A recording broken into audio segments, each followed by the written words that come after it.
All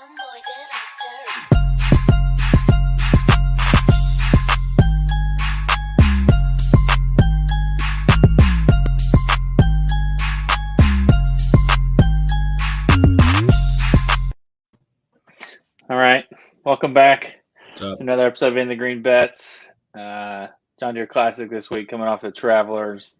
Xander back in the winning circle.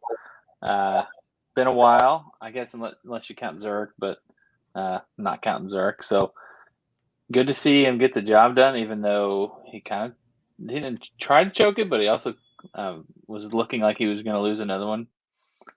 Thagala decided to skull it into the face of the bunker and then have to lay it out and make a double and lip out a putt. But either way, good to see Xander get a win.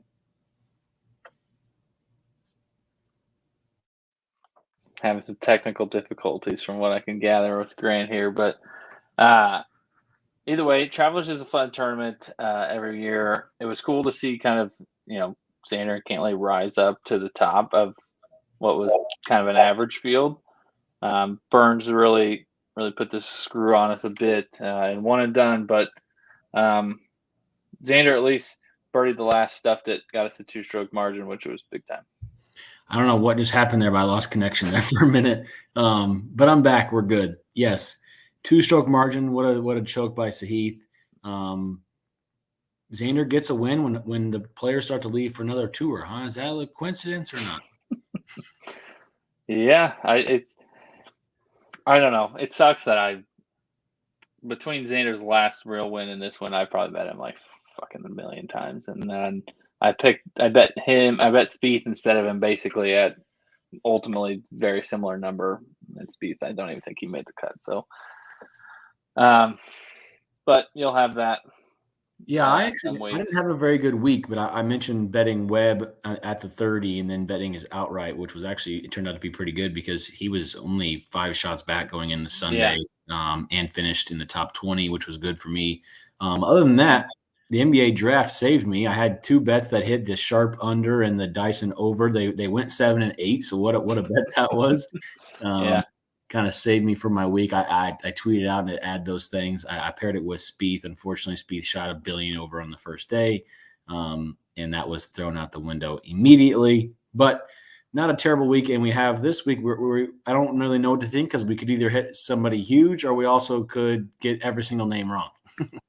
Yeah, the last time we had a field, it wasn't quite this bad, but it was similar. I hit JJ Spawn 160 to 1. This is definitely one of those weeks where you can hit a nuke guy, and this maybe is the worst field because there's just no top guys. I mean, Berger was going to play there for a bit, but now he's WD'd. Everyone's WD'ing. And now we have 10 to 1 Adam Hadwin. That's really, really not good for 10 to 1, 10 to 1 Adam Hadwin. I mean, John Deere Classic, kind of a home event for us, a couple hours away. Tpc Deer Run. I've played Tpc Deer Run. It's largely underwhelming. Conditioning is nice for the most part. Greens are super, super nice, but it's just kind of your run-of-the-mill Parkland kind of, I don't know. There's a couple cool holes, but for the most part, it's just kind of really well-conditioned golf course in bumfuck Illinois. But either way, it's typically a massive birdie fest. We've seen a bunch of guys who putt their ass off win here. Stricker and Zach Johnson and Spieth and Ches Reavie. It's one of the courses that driving accuracy, while it's not going to kill you to get in the rough, like you're probably not going to make bogey. It's important to be in the fairway because you just have to make so many birdies.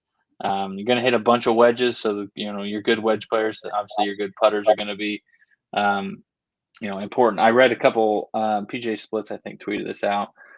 Some quotes from like past winners and guys who played well here, and basically all of them said the greens are so perfect that, and obviously bent is a bit easier to read and putt on, that like everybody just putts everybody just putts really well, and particularly like the really good guys because they're good at reading greens. Obviously a little bit more consistent on the greens. That once you get it started on the right line, it's just going to go right in the bottom. So I'm definitely going to lean towards some putters. Ultimately, I think this is probably mostly a stay away week. Take a few bombs with outrights if something really strikes your fancy, and derivatives or matchups go there. But it's a bit of a punt for me this week, given the field and the odds that go with it. Yeah, we try to be selective on not just adding guys for no reason, right? Like you got to kind of convince yourself of the bets you're going to make, because there's a chance you could get absolutely wiped at an event like this, just with how many guys are in play. Adam, the whole field, in my opinion, basically the whole field is in play. I mean, I haven't seen there's no tier above anyone else. I think we got a couple alternates today, but I'm sure. Yeah. Obviously, like the bottom half, like the bottom 25% is probably not, because they're just like they don't play that often. But like the top, the first 105 guys are probably all in play, because they're 1 week from just making everything on the greens, and they're all good enough ball strikers eventually that they can have it figured out. Who the hell knows? Obviously, there's guys playing better than other guys, but this is a total crapshoot for the most part. Yeah, I was looking at the past leaderboards. Michael Kim flirted with 30 here. He finished at 27, which is interesting. So you obviously have to make a ton of birdies. I shot like 86 that day. 86? Yeah. I played so fucking bad, and this course is so easy. Some of the names, just to kind of give you a vibe of what these leaderboards look like. Munoz, Power, Libiota, Ryan Moore, CH3, right? Glover, another guy we've seen play well here. HV3, Damon, Mitchell, Streelman, right? Some guys who are just good from, short yardages. We're going to see a very similar type of players this week. Yeah. Ultimately, this is the dangerous week. And I would say go super light. Be ready to have a bunch of guys you like miss the cut. Definitely also go back.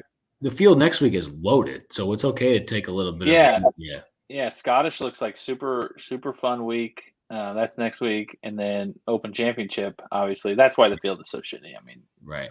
John Deere finally got out of being the first the week right before the Open, but unfortunately, now that the PGA and the DP World Tour are strategically aligned, and now further strategically aligned after today's press conference, a lot of guys, even more guys, are going to go play the Scottish.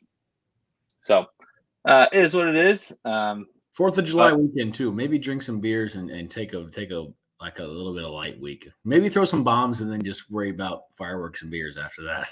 Yeah, maybe you get lucky on a deep guy, and could be a good week for some each ways on some like super bomb guys matchups. But the one other thing I'll say before we get into a few guys is it's another one of those courses where guys typically play well year over year. Like I'm looking at Zach Johnson, 3rd, 1st, 2nd, 2nd, 3rd, with another 5th.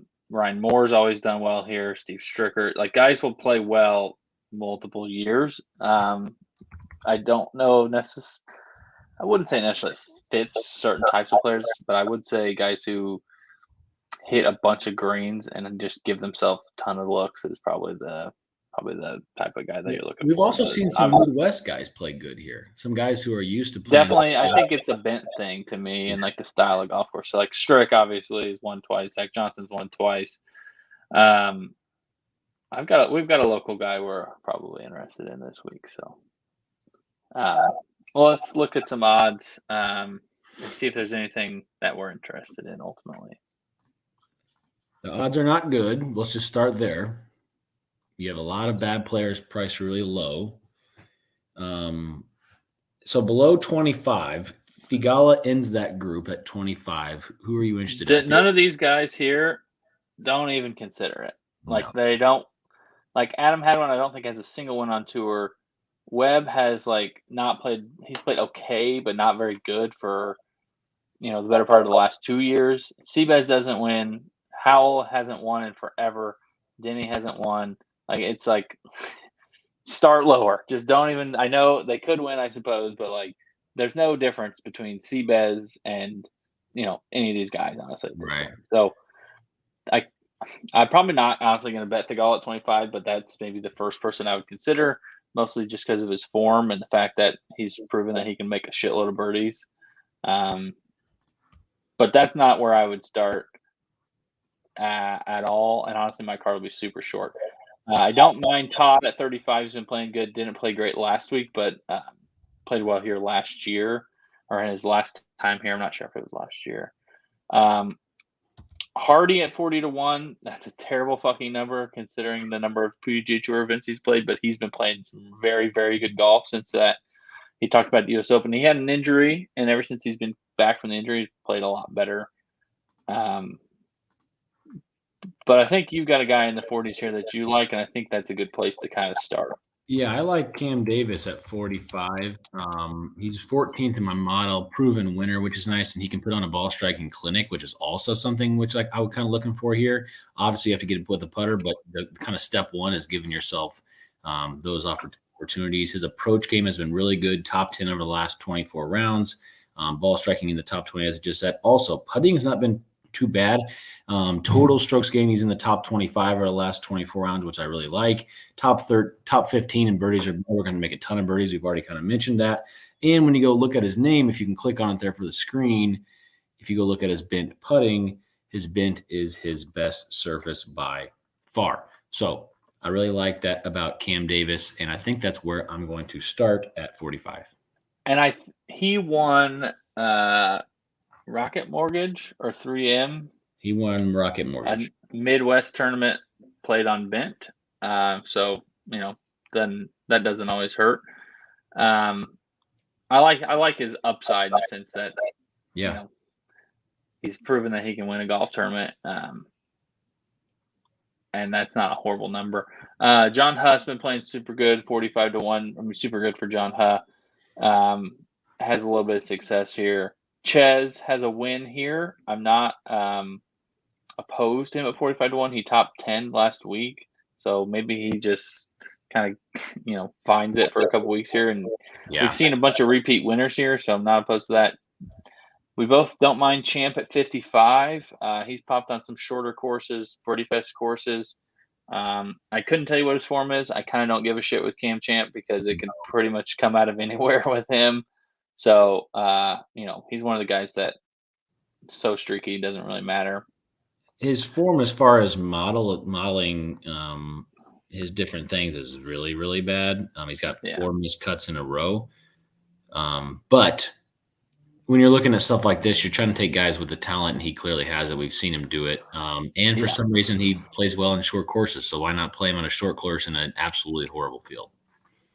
Yep. Poston 55 isn't a horrible number. Played good last week. Has the putting ceiling that we're looking for this week. Yeah, he has played shitty here. He fits that. Like, he's a good putter, and all of a sudden the greens are easier to read. He could go nuclear putter.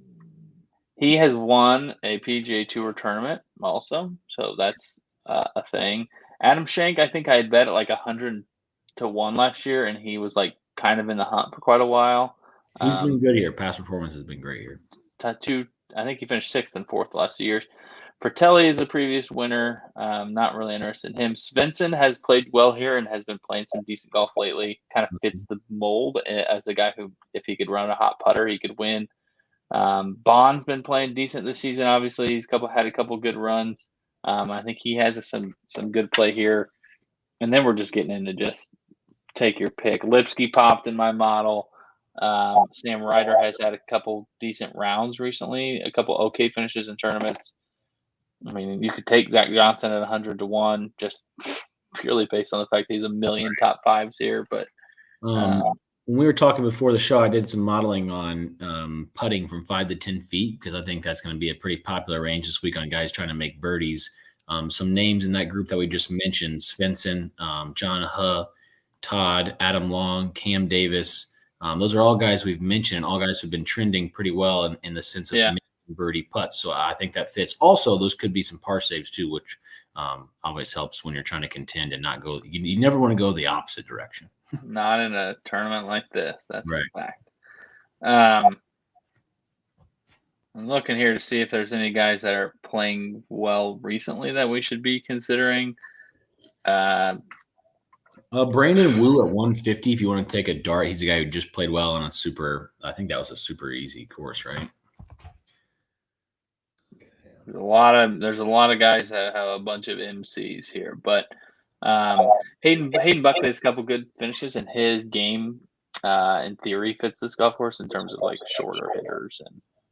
And Brandon Wu, the name I just mentioned, his best 2 finishes in the last 3 months have been Puerto Rico and Mexico Open. So obviously they're out of the country, which makes sense, but at the same time, terrible fields and easy score conditions. Guys like that have a chance this week.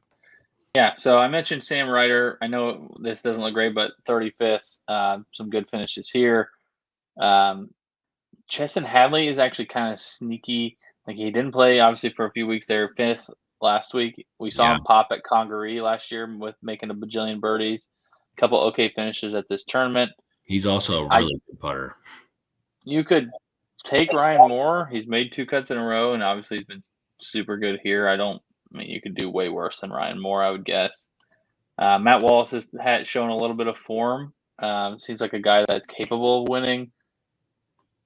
It's a pretty much just throw a handful of darts at the board and hope one kind of hits. What is Austin Cook's number?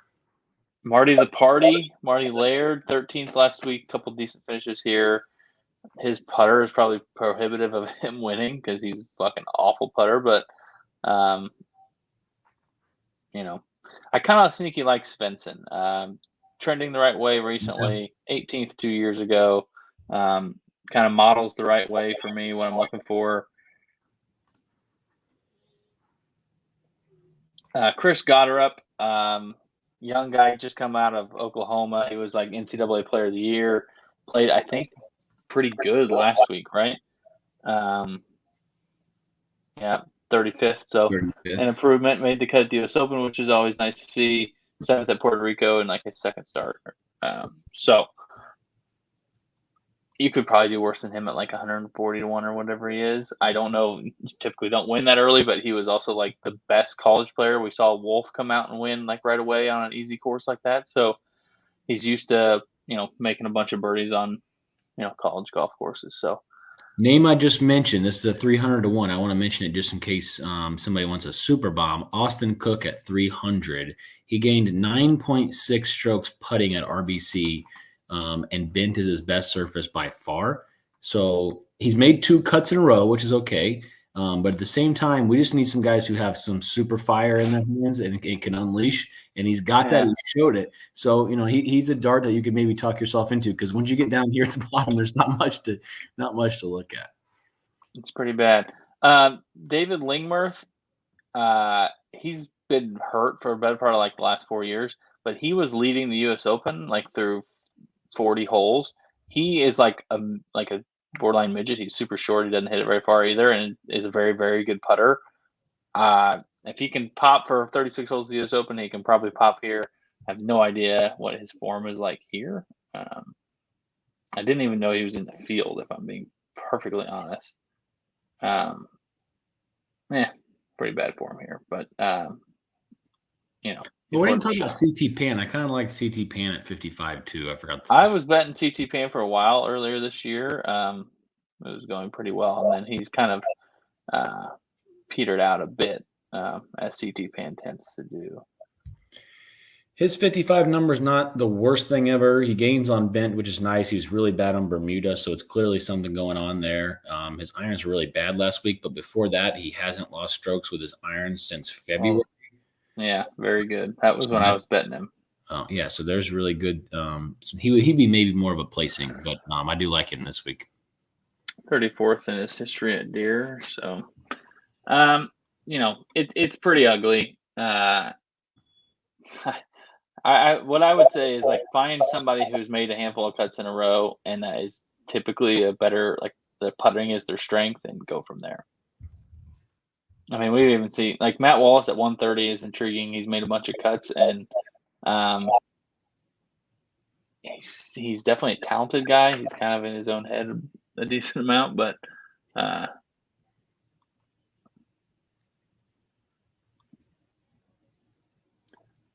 what we got here? Oh, just checking out some putting stuff. Gained a couple his last 2 putting to make those cuts. Scott Brown is a good putter. We didn't mention him, and his course history is really, really good here, so he'd be another one. Brownie's one of those guys who like he shows up in the islands and then a couple random courses. I have no idea how he still has his tour card, because he's largely sucked for like the last basically his entire time on tour. But I think he won Bermuda or Puerto Rico. He has 2 seconds at Genesis somehow. That makes absolutely no sense. Look at his putting that week. Holy shit. But he does well in these birdie fest events. There's a 5th at John Deere. There's a 4th at John Deere. So, if you're ever going to play Scott Brown, this is the time to do it. So, any derivatives that you're particularly jazzed about? I haven't looked at the 30s numbers yet, but I like Adam Long and Ryan Moore 30s. Let me pull that up real quick, though. Brendan Todd 2-1 for a top 20. Svensson plus 260. I don't mind. Poston plus 260. I don't hate. I'm a little hesitant on 20s this week. Tell you the truth, I'm gonna be a little hesitant on 20s. Rightfully so. Smotherman plus 330. Zach Johnson plus 330.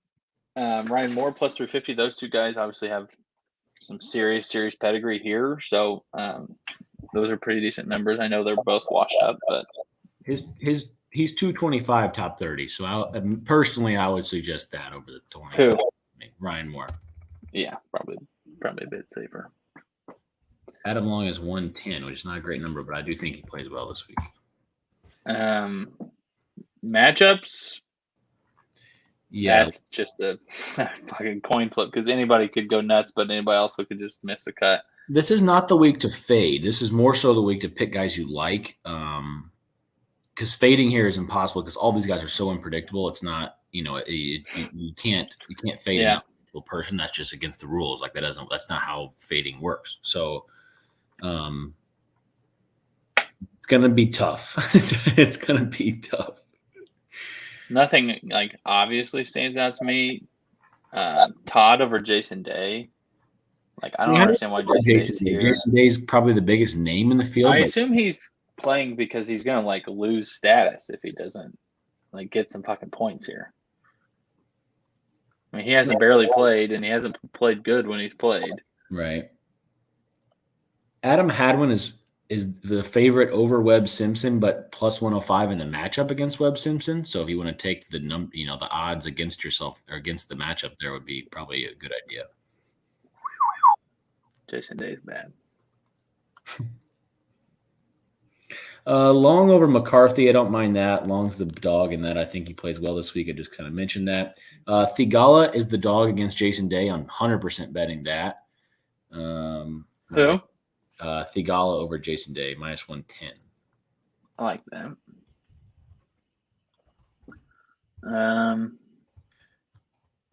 Cam Davis over Seabez. I don't know how much you like Davis, but he's a minus 108 underdog. Too. I mean, Seabez makes a lot of sense for this course. He's just priced like super wrong, but yeah. Stallings over Patrick Rogers. I know Patrick Rogers has got some hype, but I like Stallings this week. He's a dog at Patrick Rogers minus 103. John Hutt over Griot. Obviously, this could be a Griot course, but I don't think Griot's been worth a shit lately. He's been horrible. I just tried to bet him a couple weeks ago, and he was god awful. Yeah. Unless he played well that week, he might have, but other than that, he's been terrible. You can get Nick Hardy over Jason Day on FanDuel as a dog. At least Hardy has played golf and made cuts. Hayden Buckley over Andrew Putnam. Hayden Buckley minus 103. He's been actually pretty good. Can make birdies. I kind of like that too. And good short course guy. Yeah. Or in theory should be.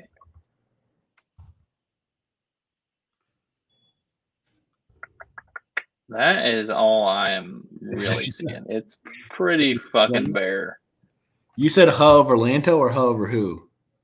Not Lanto. Somebody worse than Lanto. He's minus 114 over Lanto here. I know Lanto could play well too, but if you like him, Griot. Huh over Griot minus 118. Yeah.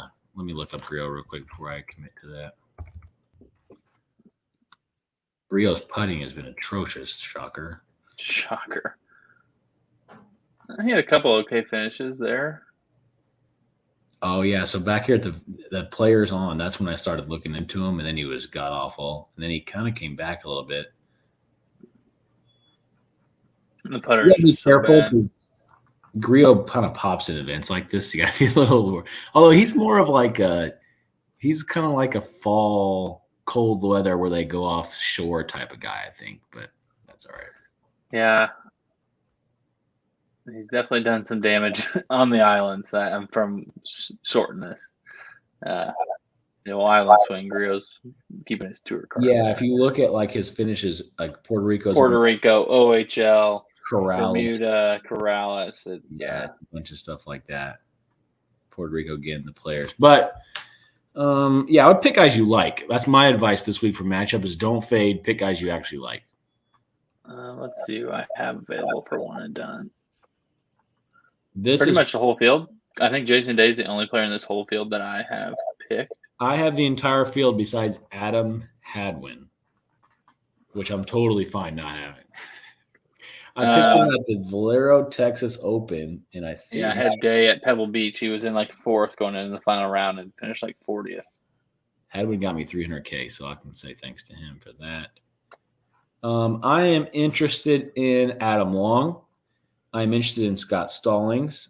I'm interested in CH3. I'm interested in this whole little group right here. CH3, definitely. Webb and Thagala. Party Marty at 50? Hell no. I'm probably just going to take Webb and hope to God that at least he'll give me some cash and can move on. What place are you in right now? 38th. I'm in 85th, so I need to win. I got to get creative. I mean, Webb's not winning, right? Webb's not winning the tournament. He has as good a chance as anybody. What is Webb's birdies? I'm $1 million out of the money. That's a good putter, though, so that's what kind of worries me. I mean, no one has a better chance than Webb to win the tournament, in my opinion. And he did good by me last week. He made top 20 last week. He's never played here before? Played here once. Got like 18th, like 10 years ago. Well, it's not even in the database. No, it was 2010. He finished 21st. I'm not using Webb. I ain't doing it. I'm going to use... He's probably going to be like 25% owned, I would guess. He is the best player in terms of what? If someone uses Jason Day, they're insane. That's crazy. I could see, ownership percentages will be interesting. Thagala will be owned. Howell will be owned for sure. Probably Stallings, since he's played well here. I could see Nick Hardy getting some love. Obviously, Hadwin's going to get some love, which is stupid. And then definitely Webb. I mean, what is Stallings' track record? I kind of like him. I'm gonna three top 20s his last 5 tries here, including a 5th. He's got this weird thing going on with his approach, though. I don't know what to do. Well, he also keeps going like good, bad, good, bad. He's 25th miscut, 4th miscut, 8th. Like he's probably gonna miss a cut. Yeah, but his track record would suggest that he can't have 2 good weeks in a row.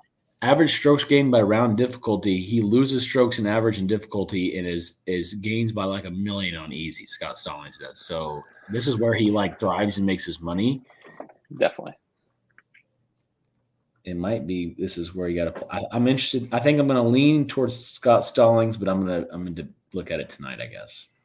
Yeah, I'm leaning towards Webb, with the outside chance that Howell could be involved.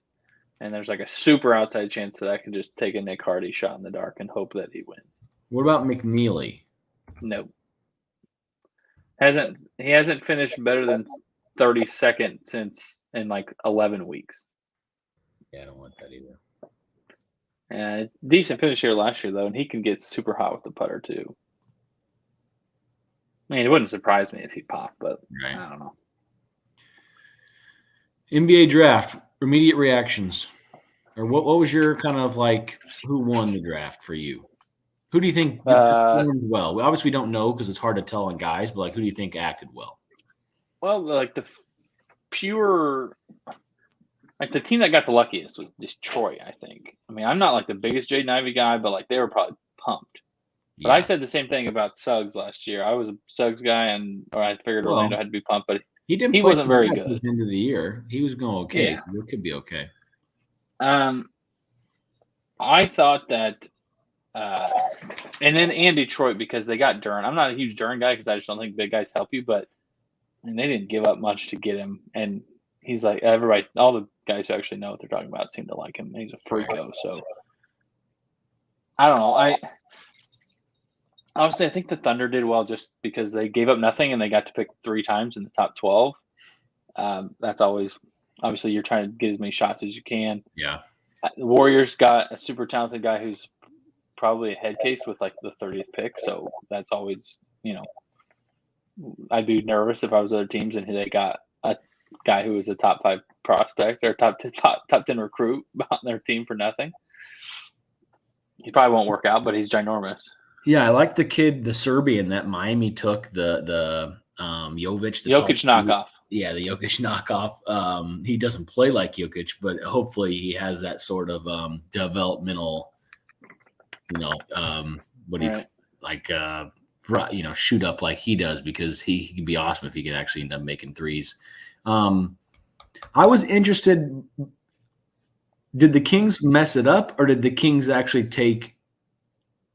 Like it depends on the trade they had on the table. Obviously, a lot of people want an Ivy, so the move is probably to trade back. But like if you're getting like just dog shit, like just stay there and pick whoever you want. I think Keegan Murray will be fine, but like I don't know if he's going to be. Like I feel like Tobias Harris would be a great outcome for him. Right. I like the Pacers Mathurin pick because I think him and Halliburton could be really deadly on the perimeter. I really like that. Mathurin, both super smart guys who can do a bunch of stuff. Arizona sneakily had 3 guys go so fast. Like that was kind of crazy. I didn't know that big guy was going to go so quick. That was quite interesting. But yeah, I think you're right. As far as like who made the biggest pop, it was clearly Detroit. They have a chance if Ivy's good to have him and Cade on the perimeter, which is 2 wings of that size with that ability and that athletic, that speed and how tall they are. Especially with Cade's passing ability. Ivy's not really a passer, but those two running the break and then Cade, ball handling, pick and rolls, they got a chance at least. They're going to give themselves an opportunity to be better. That's a lot better than what they did, especially getting rid of Grant. That was like step 1, which was really nice. And then the next thing to talk about, my guy Shaden Sharp, who won us the bet, him, Dame, and Jeremy Grant. Is that better than him and CJ? No, right? Anthony Simons is probably the second best player on that team, right? He averaged like 30 a game for like a month last year. So Simons, him. To me, this is like Sharp. And they're going to get 3 months in the season and realize like we fucking still suck. Let's trade Dame for a bajillion picks or whoever. I mean, I don't know what they're going to get, but I still believe in Shaden Sharp in terms of like pure talent. But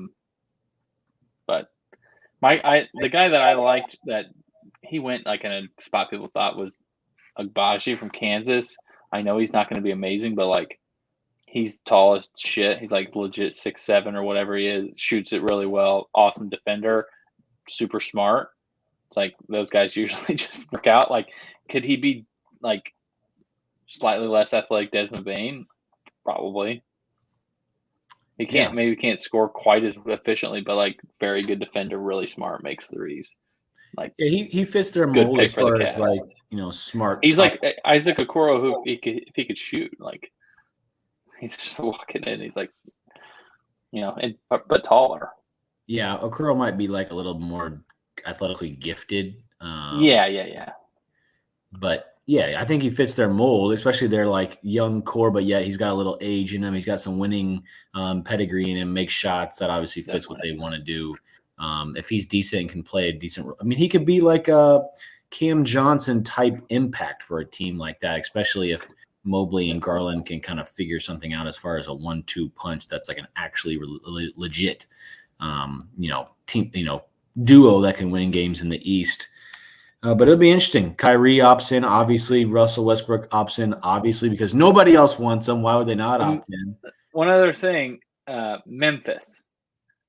They've drafted super good, and they just went ahead and took 2 more like do-it-all like wing guys. Now, I think Roddy's probably not good, but they got Laravia and Roddy, and it was like, it's interesting. It's a trend developing. I mean, I assume that means Kyle Anderson's probably gone because you hope Laravia is kind of Kyle Anderson like, but they have a mold going, and they've drafted super good in the past. Like, it wouldn't shock me if all of a sudden it's like, damn, like they got 2 more wings who can like at least play, and now they still have 10. They're 10 deep with guys who are tall and can play basketball. Yeah, I think they're going to be kind of riding the Jaren Jackson Jr. thing next year. I mean, hope to God that Jaren Jackson Jr. cross your fingers. He's awesome. Right. Ja is clearly going to be good, barring any injuries. And if they can go to the next level, I think it's going to be from JJJ because they got wings galore. Like, they'll be fine, plugging and playing their wings. Other than that, it's just going to find another guy who can produce offensively because Ja can't just go one. Well, he kind of can, but he can't just ISO every single play and just run the break. Did Kofi sign? Kofi signed with the Jazz, a team that pays a center $40 million. Yeah, but he might not be on the team, so you never know. But no, but Big Ten wise. We didn't have a bunch of guys going in the first round because EJ and McGowan's ended up going in the second. Branham dropped to Fuzz, went 20th. But still, that's not bad, but it's still good for him. Still got a guys drafted. The Spurs ended up taking him, which is kind of, that kid could be pretty good. That would be like one of the Spursy picks. Some tall shooter who ends up, being pretty good. You kind of hope he's like slightly less bouncy Lonnie White, like probably better shooter than Lonnie White. Lonnie Walker. Derek White. Lonnie Walker, sorry. Forbes, style role for them they kind of propelled him. But yeah, interesting draft. We have an F1 race also this weekend. Silverstone. Max Verstappen is minus 105, and I don't actually hate it. Max Verstappen's potential father-in-law is just slinging the N-word around, and Lewis Hamilton's everyone's having to condemn him. Oh. You see this? No, I did not see this. He's a former F1 like multiple-time champion, Pico, or I don't know how you pronounce his name, but Verstappen dates his daughter. Verstappen dates his daughter, and apparently last year after the wreck, like he was like racial slurring the shit out of Verstappen on some radio show, and like hasn't really backed off or apologized for it. So Verstappen, obviously, a bunch of people were condemning him. Now Verstappen's like in this weird spot. He's probably gonna be asked about it 100 times this weekend. Wait, so why was he saying this? I think he's racist. I don't know. Interesting. I didn't know about that, but I still like him to win at minus 105 because it's the guy who just wins every race. I wouldn't venture out much more than that. Besides maybe George at 12, I don't mind if something wonky is going to happen. Lewis at 9 is a little bit priced weird. Intriguing because this is the race that this is his race, his home race. Right, but I think if you're going to take a Mercedes, you take the 12 because it's his chances of winning at 12 are the same as Lewis. He's only beat him once all season. Right, so I think you just take the 12 over that and just shut your eyes and don't worry about the name on the back or on the helmet. Other than that, there's not much to do besides maybe do a podium bet. I could maybe look up that. No, I mean George Russell's F1's podium. That's still not very good value though. Yeah. All right. I think that's enough for me. Be careful. Save your money till next week. It's gonna be fun. The Scottish and the Open is obviously weird because of all the time difference. But it's cool to see different golf on some really good golf courses. And we're gonna get 2 sick fields back to back. So go have fun at 4th of July party this weekend and kind of let golf just go be in the background. So yeah, I'm gonna go light, but I'm gonna still put up my card just to try to we'll take some shots in the dark and see what happens. But I'm gonna take it light enough to where if I get murdered, it won't be like terrible. So that's good, and then we'll see you next week. All right, peace out.